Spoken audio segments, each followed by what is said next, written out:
Hello friends எல்லாருக்கும் வணக்கம். So இந்த வீடியோ நம்ம சேனலில் already how to become cooperative bank officer இந்த வீடியோ போட்டிருப்போம். ஸோ கூட்டுறவு வங்கியில் எப்படி ஆஃபீஸராக ஜாயின் பண்ணுறது அப்படின்னு தெளிவாக ஒரு வீடியோ போஸ்ட் பண்ணியிருப்போம். ஸோ அதுக்கான வாய்ப்பு தான் இப்போ கிடைக்க போகுது. கிட்டத்தட்ட 2500 காலியிடங்கள் ஓவராலாக இருக்குங்க. ஸோ கம்ப்ளீட் இன்ஃபர்மேஷன் நான் ஷார்ட்டாகவே சொல்கிறேன், ஸ்கிப் பண்ணாமல் வாட்ச் பண்ணுங்கள், அப்போ தான் எல்லாமே புரியும். ஸோ நீங்களுமே ஒரு பேங்க்கில் ஆஃபீஸராக ஜாயின் பண்ணலாம், அதுவும் கவர்மெண்ட் வங்கியில். ஸோ இந்த கூட்டுறவு வங்கியில் நீங்கள் ஒரு அதிகாரியாக ஜாயின் பண்ணணும் அப்படின்னா 2 எக்ஸாம் இருக்குது. ஒன்று டிஆர்பி. இந்த டிஆர்பி அப்படின்றது டிஸ்ட்ரிக்ட் ரெக்ரூட்மெண்ட் போர்டு, இவங்க கண்டக்ட் பண்ணுற எக்ஸாம் எழுதி உள்ளே போகணும். அப்படி இல்லைனா எஸ்ஆர்பி ஸ்டேட் ரெக்ரூட்மெண்ட் போர்டு, இவங்க கண்டக்ட் பண்ணுற எக்ஸாம் எழுதி உள்ளே போகணும். ஸோ ஒரு நல்ல விஷயம் என்ன அப்படின்னா இந்த 2 தேர்வுமே ஒன்றாவே ரிலீஸ் பண்ணியிருக்காங்க. அதாவது டிஆர்பியும் சரி எஸ்ஆர்பியும் சரி. இந்த டிஆர்பி அப்படின்றது டிஸ்ட்ரிக்ட் வைஸாக ரிலீஸ் பண்ணுவாங்க. அதாவது விழுப்புரம், திருவண்ணாமலை, சென்னை, தேனி, மதுரைன்னு சொல்லி ஒரு டிஸ்ட்ரிக்ட் வைஸாக இந்த எக்ஸாமை ரிலீஸ் பண்ணுவாங்க. அங்கே ஒரு டிஸ்ட்ரிக்ட் வைஸாக எக்ஸாம் போய் எழுதலாம். பட் எஸ்ஆர்பி அப்படின்றது ஸ்டேட், இந்த ஸ்டேட் ரெக்ரூட்மெண்ட் போர்டு ஒரு எக்ஸாம் இருக்கும், அது குறிப்பிட்ட வேகன்சி இருக்கும். ஸோ அதை எழுதி நீங்கள் உள்ளே போகலாம்.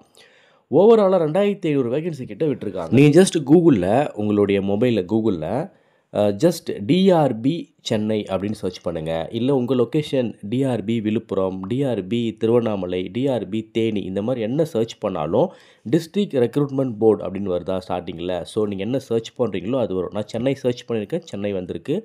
ஸோ இதோடைய டேட்ஸ், அப்ளிகேஷன் ஸ்டார்ட் ஆகிற டேட் பார்த்தீங்கன்னா 6/8/2025. அப்ளிகேஷன் ஃபில் பண்ணி முடிக்கிற டேட் பார்த்தீங்கன்னா 29/8/2025 வரைக்கும். எக்ஸாம் பொறுத்த வரைக்கும் 11ஆம் தேதியும் எக்ஸாம் நடக்க போகுது, அதாவது அக்டோபர். ஸோ ரைட் சைடில் அப்ளை நவ் கொடுத்தீங்க அப்படின்னா டேரெக்டாக நீங்கள் போய் அப்ளை பண்ணிக்கலாம், மொபைல்லையோ இல்லைனா சிஸ்டமோ. மோஸ்ட்லி நீங்கள் லேப்டாப்போ சிஸ்டமோ யூஸ் பண்ணுங்கள். அண்ட் அதே மாதிரி இதை ஸ்க்ரால் பண்ணி கீழே வந்தீங்க அப்படின்னா இதற்கான நோட்டிஃபிகேஷன் நீங்கள் தெளிவாக டவுன்லோட் பண்ணிக்கலாம். ஒரு டிஸ்ட்ரிக்ட் வைஸாக டவுன்லோட் பண்ணி நீங்கள் என்ன இருக்குது அப்படின்றத டீட்டெயிலாக பார்த்துக்கலாம். நான் நோட்டிஃபிகேஷனில் என்ன இருக்குன்றதை ரொம்பவே ஷார்ட்டாக உங்களுக்கு நான் சொல்கிறேன். அதுக்கு முன்னாடி இதை எப்படி போய் பார்க்கணும் அப்படின்றத கற்றுக்கோங்க, சரியா? அண்ட் இதே மாதிரி தான் நீங்கள் SRP state recruitment board, so SRP Chennai அப்படின்னு சர்ச் பண்ணிங்க அப்படின்னா ஃபர்ஸ்ட் லிங்க் வரும், அதை கிளிக் பண்ணிக்கோங்க. ஸோ அதுக்குள்ளே இந்த எக்ஸாம் எப்போ நடக்க போகுது, லாஸ்ட் டேட் எப்போ, அண்ட் அது டிஆர்பி 11ஆம் தேதி, எஸ்ஆர்பி 5ஆம் தேதி, இதை ஞாபகம் வச்சுக்கோங்க, அக்டோபர் 5. ஸோ இதே மாதிரி கீழே வந்தீங்க அப்படின்னா நோட்டிஃபிகேஷன் நீங்கள் டவுன்லோட் பண்ணிக்கலாம். ஓகே, ஃபஸ்ட் இந்த டிஆர்பி பொறுத்த வரைக்கும் டிஸ்ட்ரிக்ட் ரெக்ரூட்மெண்ட் போர்டு, மாவட்ட ஆள் சேர்ப்பு நிலையம். ஸோ இதில் பொறுத்த வரைக்கும் ஒரு டிஸ்ட்ரிக்ட் வைஸாக வேகன்சிஸ் வேறுபடும். இப்போ சென்னை லொக்கேஷனுக்கு பார்த்தீங்க அப்படின்னா 157 உதவியாளர் ஓப்பனிங் கொடுத்துருக்காங்க.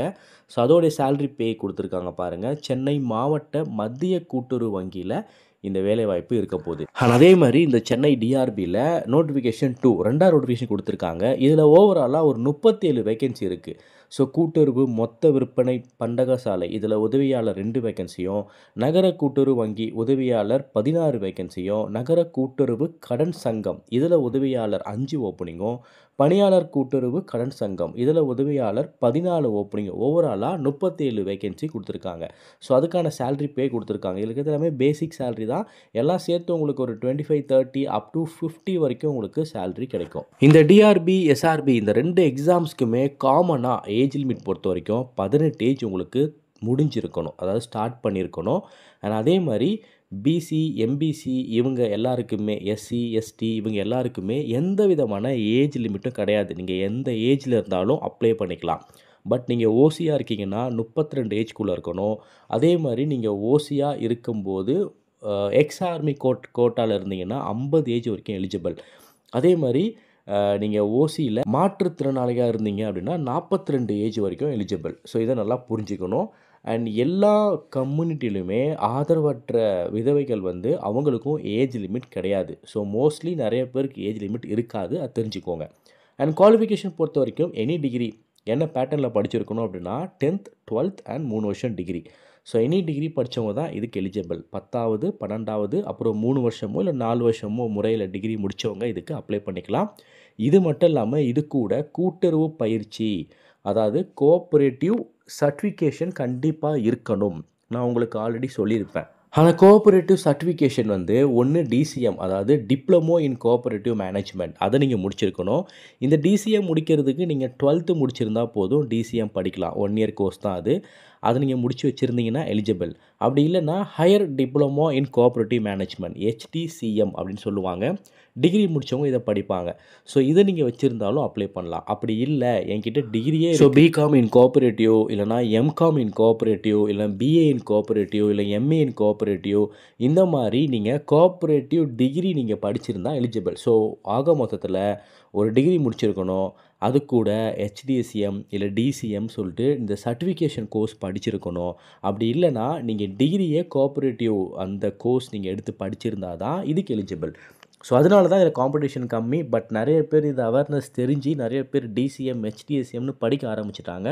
ஸோ இதுவுமே காம்படிஷன் லெவல் கொஞ்சம் அதிகமாக தான் ஆயிடுச்சு. ஸோ நீங்கள் நல்லா படித்தா தான் இதுக்குள்ளே போக முடியும். அண்ட் அதுக்கப்புறம் இது நீங்கள் ஃபைனல் லெவலில் போகும்போது ஒரு சில திங்ஸ்லாம் நடக்கும். அது உங்களுக்கு நடந்ததுன்னா என்னன்னு தெரியல. பட் அதெல்லாம் பார்த்துக்கலாம். அதை பற்றி யோசிக்க தேவையில்ல, படிங்க, அதுக்கப்புறம் பார்த்துக்கலாம். அண்ட் இதே மாதிரி தான் இந்த எஸ்ஆர்பி, அதாவது மாநில ஆள் சேர்ப்பு நிலையம், இந்த எஸ்ஆர்பிலையுமே ஓப்பனிங் கொடுத்துருக்காங்க. எப்போவுமே ஃபஸ்ட்டு டிஆர்பி வரும், அப்புறம் எஸ்ஆர்பி வரும், இல்லைனா ஃபஸ்ட்டு எஸ்ஆர்பி வரும், அப்புறம் தள்ளி டிஆர்பி வரும். ஸோ இந்த டைம் ரெண்டுமே ஒரே டைமில் கொடுத்துருக்காங்க. அது மட்டும் இல்லாமல் எக்ஸாம்ஸ் டேட்டும் பார்த்தீங்கன்னா ரொம்ப சூப்பராகவே கொடுத்துருக்காங்க. ரெண்டுமே அப்ளை பண்ணி எழுதுகிற மாதிரி தான் கொடுத்துருக்காங்க. ஸோ இந்த எஸ்ஆர்பி பொறுத்த வரைக்கும் ஓவராலாக ஒரு 377 ஓப்பனிங் கொடுத்துருக்காங்க. அதாவது தமிழ்நாடு மாநில தலைமை கூட்டுறவு வங்கியில் உதவியாளர் ஓப்பனிங் மட்டும் 211 வேக்கன்சி, கிட்டத்தட்ட 50,000 ரூபாய் டேக் ஹோம் சேலரி வரும் எடுத்த உடனே. அண்ட் தமிழ்நாடு மாநில கூட்டுறவு வேளாண்மை மற்றும் ஊரக வளர்ச்சி வங்கியில் 75 உதவியாளர் கேட்டிருக்காங்க. அதே மாதிரி தமிழ்நாடு கூட்டுறவு விற்பனை இணையம் இதில் 65 உதவியாளர். ஸோ இதே மாதிரி ஓவராலாக 377 வேக்கன்சி எஸ்ஆர்பியில் மட்டுமே கொடுத்துருக்காங்க. ஸோ ஃபஸ்ட்டு ஃபோக்கஸ் எஸ்ஆர்பிக்கு தான் நீங்கள் வைக்கணும். நல்ல சேலரி, நல்ல பதவி. அடுத்து நீங்கள் டிஆர்பிக்கு வைக்கணும். எஸ்ஆர்பிக்கு எய்ம் பண்ணி படித்தா டிஆர்பி ஈஸியாக வாங்கிடலாம். அண்ட் இதில் ரொம்ப முக்கியமான டேட்ஸ் எஸ்ஆர்பி டிஆர்பிக்கும் அப்ளை டேட், ஸ்டார்ட் டேட் எல்லாம் ஒன்று தான். 6ஆம் தேதி ஆகஸ்ட் 6 ஸ்டார்ட் ஆகுது அப்ளை பண்ணுறதுக்கு. ஆகஸ்ட் 29 லாஸ்ட் டேட் முடியுது.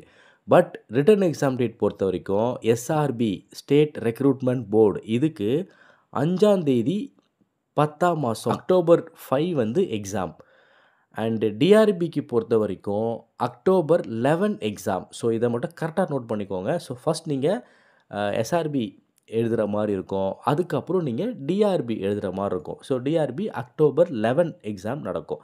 ஸோ நல்லா புரிஞ்சுக்கோங்க. கோஆப்பரேட்டிவ் பேங்க்கில் நீங்கள் ஒரு ஆஃபீஸர் ஆகணும் அப்படின்னா இந்த ஸ்டெப்ஸ், இந்த நார்ம்ஸ் இதெல்லாமே புரிஞ்சிருக்கணும், தெரிஞ்சிருக்கணும். இதை வச்சு தான் நீங்கள் போக முடியும். நம்ம சேனலில் already how to become cooperative officer அந்த வீடியோவில் எல்லா இன்ஃபர்மேஷன் சொல்லியிருப்பேன். ஸோ அப்போவே நீங்கள் படிக்க ஆரம்பிச்சிருந்தீங்கன்னா இப்போ இந்த போஸ்டிங் உங்கள் கையில் இருந்திருக்கும். இப்போ கூட ஒன்றும் கெட்டு போகல, படிக்க ஸ்டார்ட் பண்ணுங்கள். இப்போ இல்லைனாலும் எப்போவாவது நம்ம இந்த வேலையில் போய் ஆஃபீஸராக உட்காரலாம். நன்றி, வணக்கம்.